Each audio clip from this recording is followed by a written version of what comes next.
જય દ્વારકાધીશ પહોંચી ગયા તા મહાકાળી માના મંદિરે, કર્યા માતાજી ના દર્શન. પાવાગઢ મંદિર થી તમે એટલા નીચે આવો ને તમને સવારે નાસ્તો ને બપોરે પ્રસાદી મળે. આ થાંભલો આડોકા થઈ ગયો, પછી પહેલી લીધા ચશ્મા ને કરી દીધું ઉતરવાનું ફટાફટ ચાલુ.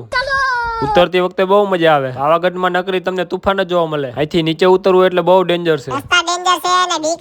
ગાડી ઉભી રાખીને કરી સાફ, કેમ કે ફોટા પડવાતા બધા. અહીંયા તુફાન વાળા ઉતરવામાં ચડવામાં ફૂલ હાકે. તુફાન માં ન આવવું હોય તો એસટી માં પણ તમે આવી શકો. મેં પણ ધીમે ધીમે કરીને ગાડીને ઉતારી લીધી. હાઈવે ઉપર એક સાઈડ તો ફૂલ ટ્રાફિક હતો. એક રિક્ષા વાળો ધૂળની ડમરી ઉડાડે. વડોદરામાં આવી કઈ કંપની ઉપર તો આગ નીકળે. વડોદરામાં આ કંપની બહુ જ મોટી હતી. પછી ચડી ગયા બગોદર વાળા હાઈવે ઉપર ને 1 નંબર હાઈવે છે. પહોંચી ગયા આપા ગીગાની જગ્યાએ. અહીંયા 24 કલાક પ્રસાદી તમને મળે. એકારે મોટી સંખ્યામાં પબ્લિક પ્રસાદી લઈ શકે. પ્રસાદી લઈને પહોંચી ગયા રાજકોટ. ગાડી મેકીને આવી ગયા બસ સ્ટેશન. જવાનું છે રાજકોટ થી જેતપુર. આ પંખો ઉનાળામાં બહુ કામ આવશે. આવી ગઈ બસ ને નીકળી ગયા જેતપુર આવવા માટે. વાગ્યા તા 12:15 રાત. હાલો તો મહિલા બીજા મિની બ્લોગમાં.